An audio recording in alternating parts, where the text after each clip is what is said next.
সেই রাতে অতিরিক্ত দরজাটি আবার খুলল, শুধু সামান্য ফাঁক হয়ে, আর তাজা বাঁশের গন্ধ ঘর ভরে দিল। মিয়া এবং এরেন তাদের জাদুকরী বন্ধু পিপ ও লুমিকে নিয়ে ভেতরে পা বাড়াল।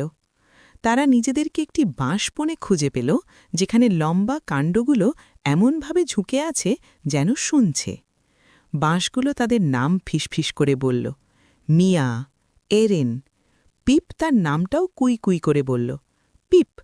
আর লুমি উজ্জ্বলভাবে জ্বলে উঠল।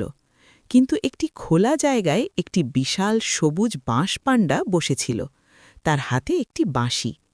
সে একটি মাত্র সুর বাজাল, আর বাঁশের কাণ্ডগুলো পর্দার মতো সরে গেল, একটি লুকানো পাথরের পথ দেখাল। পথটি একটি ছোট কুঁড়ে ঘরের দিকে নিয়ে গেল। ভেতরে তারা একটি বাক্স পেল, যার তালাটি ছিল হাসির আকৃতির। পিপ যখন একটি মজার মুখ বানাল, তালাটিও হাসল এবং খুলে গেল। ভেতরে ছিল একটি ছোট জলজলে নীল বীজ। লুমি ব্যাখ্যা করে বলল, এই বীজ থেকে একটি দরজা জন্মায়।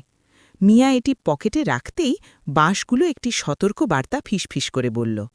বাঁশের কাণ্ডগুলোর মাঝখানে ছায়ারা নড়তে শুরু করল, দানব নয় বরং চালাক ছোট বাতাসের আকার।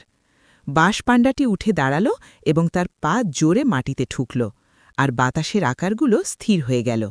তারা সবাই দৌড়ে ফিরে এলো, হাসতে হাসতে, এবং অতিরিক্ত দরজা দিয়ে ঢুকে পড়ল ঠিক যখন এটি বন্ধ হয়ে গেল।